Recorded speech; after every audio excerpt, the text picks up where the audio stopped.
জয় শ্রীকৃষ্ণ। প্রিয় ছাত্রছাত্রীরা, মুক্তির পাঠশালাতে তোমাদের সবাইকে স্বাগতম। আজকে আমাদের ক্লাস প্রশ্ন বিচিত্রা বইয়ের পঞ্চম শ্রেণীর প্রশ্ন বিচিত্রা বইয়ের গণিতের ক্লাস। প্রথম পর্যায়ক্রমিক মূল্যায়ন চলছে আমাদের।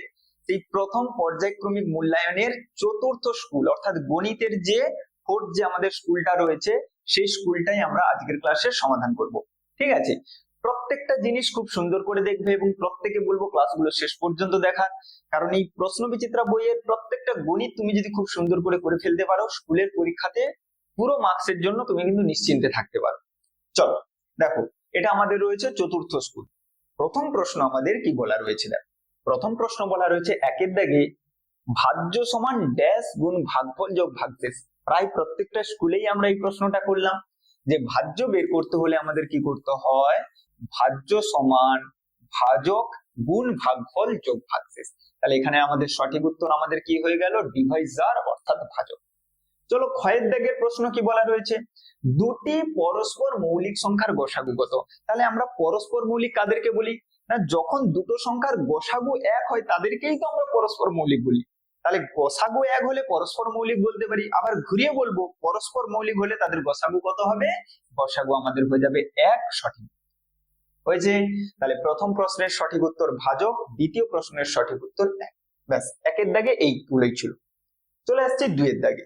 দুইয়ের খতে বলেছে 14 ও 21-এর সাধারণ গুণনীয়ক।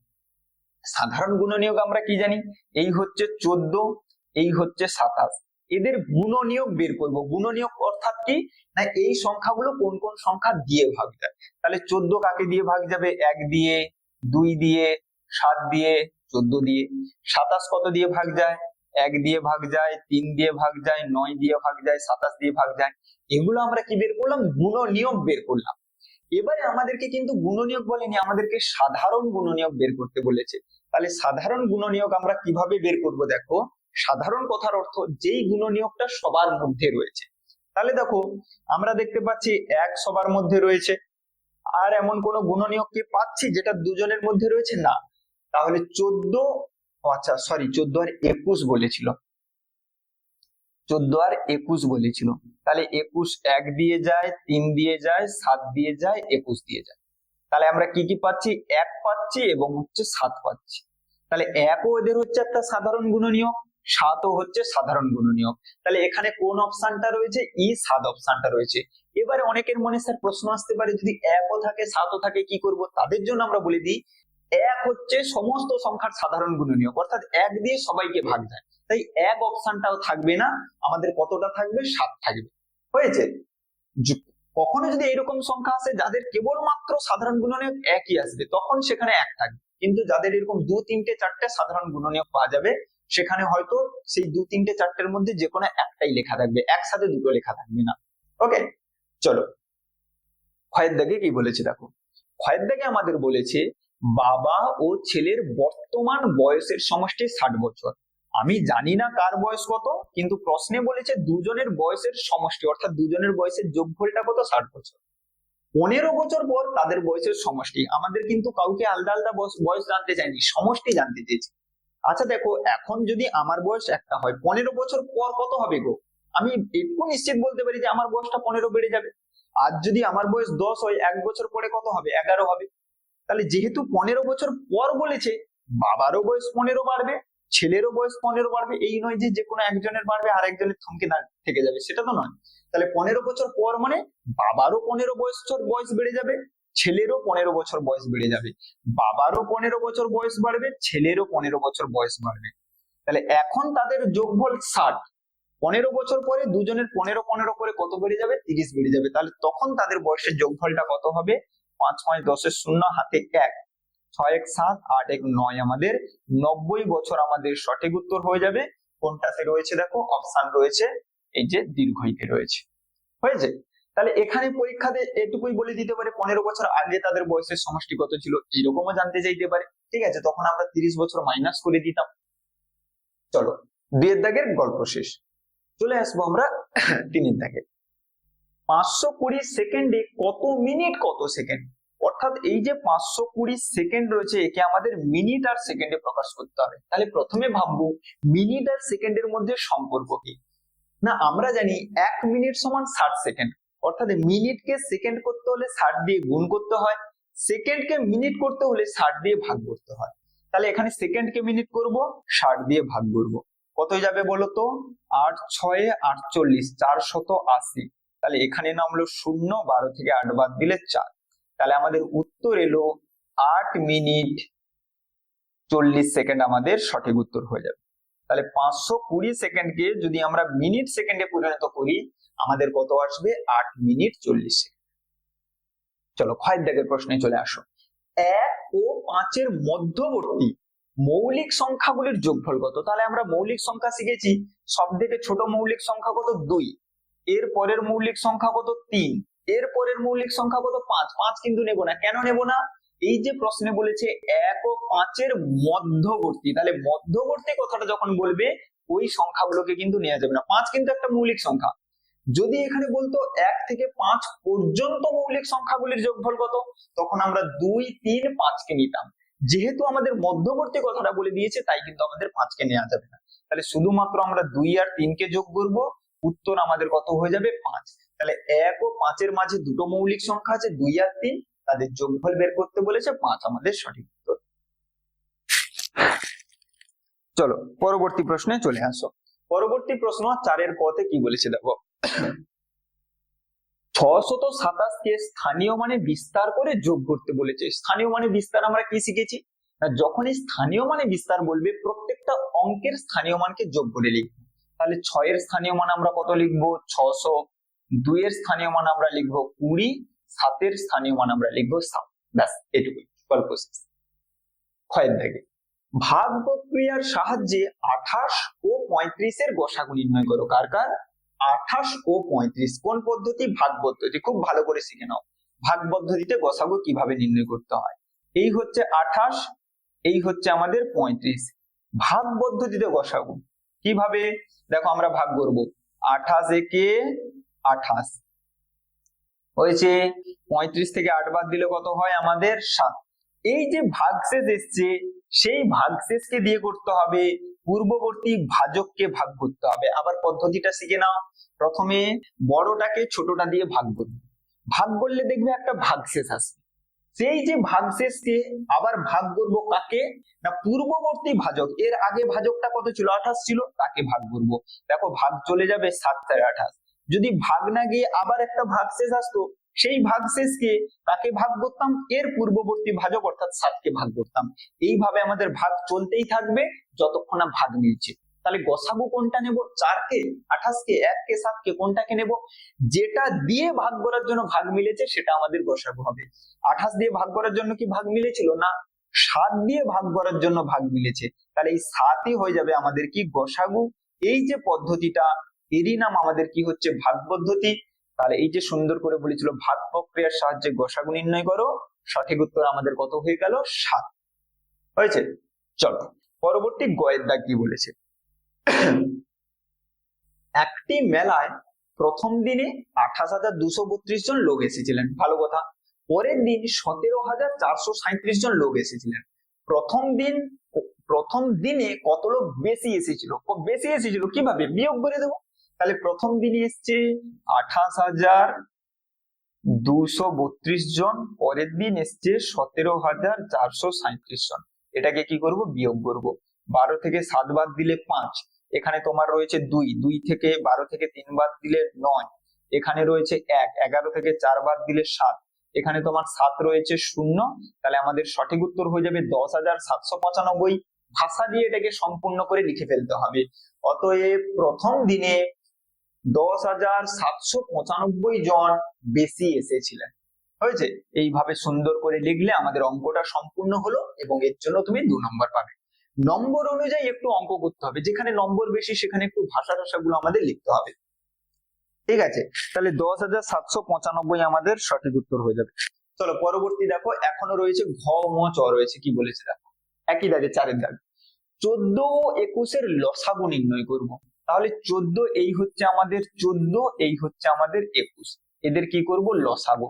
তাহলে এমন একটা সংখ্যা ধরবো, যেহেতু দুটোই সংখ্যা রয়েছে তাই আমরা এমন একটা সংখ্যা ধরবো যেটাকে দিয়ে ওদের দুজনকে ভাগ করা যায়। সেই সংখ্যাটা কত? 7। তাহলে 7 2 14, 7 3 21। লসাগু আমাদের কিভাবে বের করতে হয়? এই সাইড সহ ধার সহ নিচ সবগুলোকে গুণ করতে হয়। 7 2 3, তাহলে কত হবে? 7 2 14, 14 3 42 হয়েছে। লসাগু আমাদের কত হলো? 42। দেখো ওর দাগে আবার রয়েছে অঙ্কটা, তাহলে এই অঙ্কটা দ্বিতীয় স্কুলেও ছিল, তৃতীয় স্কুলেও ছিল, চতুর্থ স্কুলেও রয়েছে। কারণ এই অঙ্কটা সত্যিই গুরুত্বপূর্ণ এই কারণে, ভাগটার জন্য। ভাগটা কিন্তু বহু ছেলে মেয়ে ভুল করবে, তাই এই স্কুলটা কিন্তু প্রত্যেকটা স্কুলে কম বেশি রয়েছে। তাহলে এখান থেকে তোমাদের এটা মাথায় রাখতে হবে, পরীক্ষাতেও কিন্তু তোমরা তাহলে এই গণিতটা পেয়ে যেতে পারো। কি রয়েছে উমর দাগ? না আমাদের রয়েছে 21,320 কে মাসে পরিণত করতে হবে। তাহলে দিনকে মাস করতে হলে 30 দিয়ে ভাগ করতে হয়। আমরা ভাগ দেব 30 সাথে 210 হয়েছে। এখান থেকে নামলো 3, এরপরে কত নামলো? 32। 30 একে 30, কত ভাগ শেষ থাকলো? 2 0। এইখানে ছেলে মেয়েরা রেখে দেবে যে 71 মাস 20 দিন। এই জন্য এই অঙ্কটা বারবার দেয়া রয়েছে। আমাদের কিন্তু এখনো ভাগ সম্পূর্ণ হয়নি। কেন না? এই যে শূন্যটা, এই শূন্যটাকে কিন্তু এখন আমরা ভাগ দিইনি, ও তো জাস্ট ওপর থেকে নিচে নেমেছে। ভাগ দিতে হবে। 30 একে 30 বেশি হয়ে যাচ্ছে, তাই আমরা দেব 30 0 0। তাহলে আমাদের কত ভাগ শেষ থাকলো? 20। দেখো ওই 20 নেমেছে, কিন্তু এবার 20টা দেখো বিয়োগের ফলে নেমেছে। তাহলে আমাদের সঠিক উত্তর কত আসবে? 710 মাস 20 দিন হয়েছে। চলো চয়ের দাগে চলে আসো। দুটি সংখ্যার, এটা কিন্তু খুব গুরুত্বপূর্ণ তোমাদের স্কুলের পরীক্ষার জন্য। চয়ের দাগ অবশ্যই করে পেয়ে যাওয়ার চান্স 100% রয়েছে। দুটি সংখ্যার শুধু সংখ্যাগুলো হয়তো পরিবর্তন থাকবে, না হলে অঙ্কটা পুরো একই থাকবে গণিতটা। দুটি সংখ্যার গসাগু 5 এবং লসাগু 60। একটি সংখ্যা 15 হলে অন্যটি কি করে বের করতে হবে? দেখো আমরা জানি গসাগু লসাগু এবং সংখ্যার মধ্যে একটা সম্পর্ক রয়েছে। কি সেই সম্পর্ক? না আমাদেরকে যদি দুটি সংখ্যা দেয়, সেই দুটি সংখ্যাকে গুণ করলে যা হবে, ওই দুটি সংখ্যার গসাগু আর লসাগুর গুণফলও তাই হবে। তাই এই সম্পর্ক থেকে আমরা এখান থেকে সুন্দর করে বের করতে পারি, যদি গসাগু আর লসাগু দেয়া থাকে, আমরা কি করব? সেই গসাগু এবং লসাগুকে গুণ করব, করে একটা গুণফল পাবো। সেই গুণফলকে আমাদের যে সংখ্যাটা দেয়া রয়েছে সেটা দিয়ে ভাগ করলে আমরা অপর সংখ্যাটা পেয়ে যাব। তাহলে যখন আমাদের অঙ্কে গণিতে গসাগু এবং লসাগু দেয়া থাকবে, দুটো সংখ্যার মধ্যে একটা সংখ্যা দেয়া থাকবে, অন্য সংখ্যাটা বের করতে বলবে, আমরা কি করব?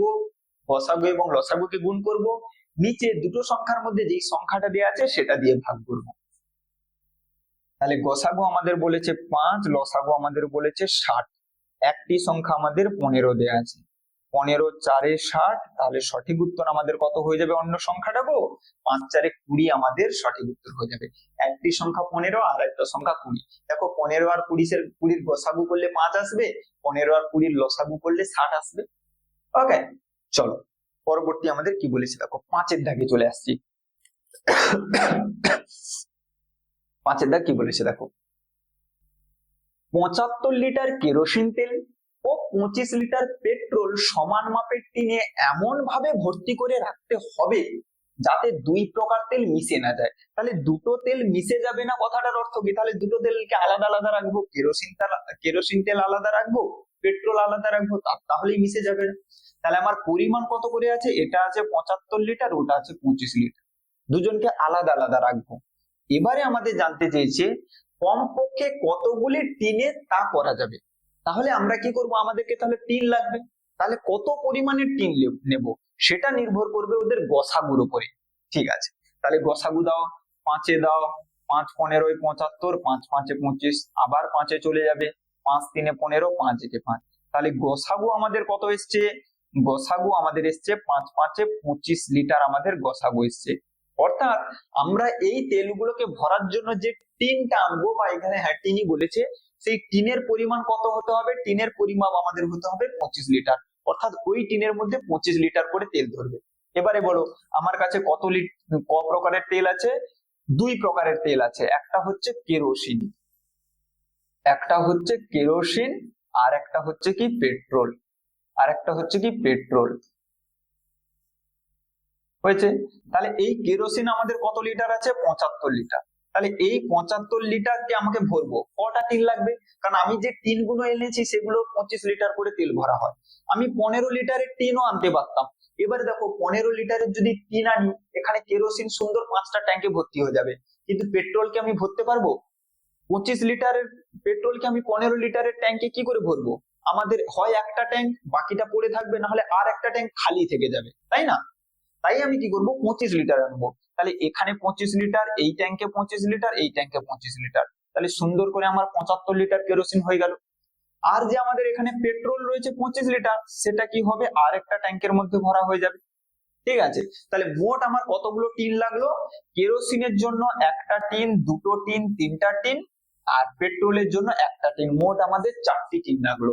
এই যে বলেছে কমপক্ষে কতগুলি টিনে তা করা যাবে, তাহলে কমপক্ষে আমাদের কতগুলো টিন লাগবে? 4টা টিন লাগবে।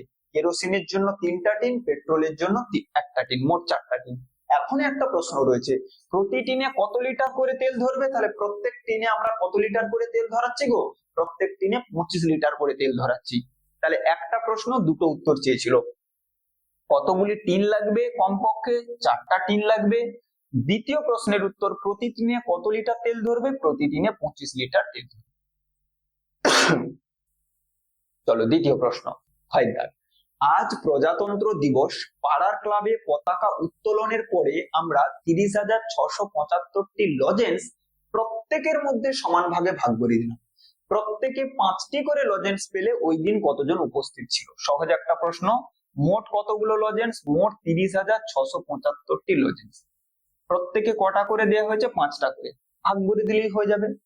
তাহলে 5 6 30, 6 নামলো, 5 একে 5, 1 নামলো 17, 5 3 15, 2 নামলো 25, 5 5 25।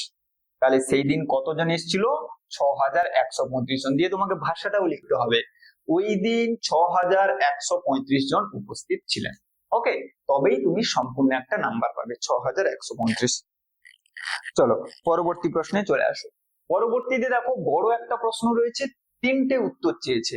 এই যে একটা জিজ্ঞাসা চিহ্ন, এই যে একটা জিজ্ঞাসা চিহ্ন, এই যে একটা জিজ্ঞাসা চিহ্ন, 3টা উত্তর। কি বলেছে দেখো, এক ঘড়ি ব্যবসায়ী 526 টাকা দামের 52টি ঘড়ি কিনেছে। তাহলে এই যে প্রথম প্রশ্ন চেয়েছে, ঘড়ি কিনতে কত টাকা খরচ হয়েছে? তাহলে 526 টাকা দামের 52টি ঘড়ি কিনেছে। তাহলে একটার দাম যদি 524 টাকা হয়, 52টার দাম কত? 6 দিয়ে 12, 2 হাতে 1, 2 দিয়ে 4, 1 5, 5 2 10, 6 5 30, 0 হাতে 3, 5 2 10, 8 3 13, 3 হাতে 1, 5 5 25, 1 26। তাহলে 2 5 3 7 2। তাহলে মোট আমাদের কত টাকা খরচ হলো? 27,352 টাকা। প্রথম প্রশ্নের উত্তর। অতএব চিহ্ন দিয়ে লিখে দেব যে 52টি ঘড়ি কিনতে 27,352 টাকা খরচ হয়েছে। হয়েছে। চলে আসবো দ্বিতীয় প্রশ্ন, বিক্রি করে তিনি কত টাকা পেলেন? এবারে ওই যে ঘড়িগুলো বিক্রি করেছে কত টাকাতে? 610 টাকা। তাহলে কতগুলো ঘড়ি? 52টা ঘড়ি। একটা একটা ঘড়ি যদি 610 টাকায় বিক্রি করে, 52টা ঘড়ি বিক্রি করে কত পাবে? 2 0 0, 2 1 2, 6 2 12, 5 0 0, 5 1 5, 6 5 30। তাহলে 0 2 7 1 3, 31,720 টাকা। একই রকম আমরা ভাষা লিখে দেব যে তিনি বিক্রি করে মোট 31,720 টাকা পেলেন। এবারে 3 নম্বর প্রশ্ন, বিক্রি করে কত টাকা বেশি পেলেন? তাহলে বিক্রি করে পেয়েছিলেন কত টাকা? 31,720 টাকা। ওই ঘড়িগুলো কিনতে কত টাকা খরচ হয়েছিল? 27,352 টাকা। 27,352 টাকা। তাহলে কত টাকা বেশি পেলেন বিয়োগ করে দেব। 10 থেকে 2 বাদ দিলে আমাদের হচ্ছে 8, এখানে তোমার রয়েছে 11, 11 থেকে 5 বাদ দিলে 6, এখানে রয়েছে 6, 6 থেকে 3 বাদ দিলে 3, 11 থেকে 7 বাদ দিলে 4। তাহলে 4,368 টাকা কিন্তু আমাদের সঠিক উত্তর হয়ে যাবে। তাহলে প্রথম প্রশ্নের সঠিক উত্তর হবে 27,352 টাকা, তারপরে হবে 31,720 টাকা, তারপরে হবে 4,368 টাকা। ঠিক আছে, এই হচ্ছে তাহলে আমাদের চতুর্থ স্কুলের সম্পূর্ণ সমাধান। একইভাবে আমরা মোট প্রথম পর্যায়ক্রমিক মূল্যায়নে 20টা স্কুল আছে, 4টা স্কুল হয়ে গেল। এই ফেব্রুয়ারির মধ্যেই কিন্তু আমরা সমস্ত স্কুল কিন্তু কমপ্লিট করে দেব, তোমাদের মার্চের শেষের দিকে পরীক্ষা হবে। তাহলে খুব সুন্দর করে তোমরা প্রত্যেকটা স্কুল দেখবে, বুঝবে, প্র্যাকটিস করবে। কোথাও কিছু জিজ্ঞাসা থাকলে অবশ্যই কমেন্টে জানিয়ে যাবে। চলো আজকের ক্লাস এখানে শেষ করছি। জয় হিন্দ।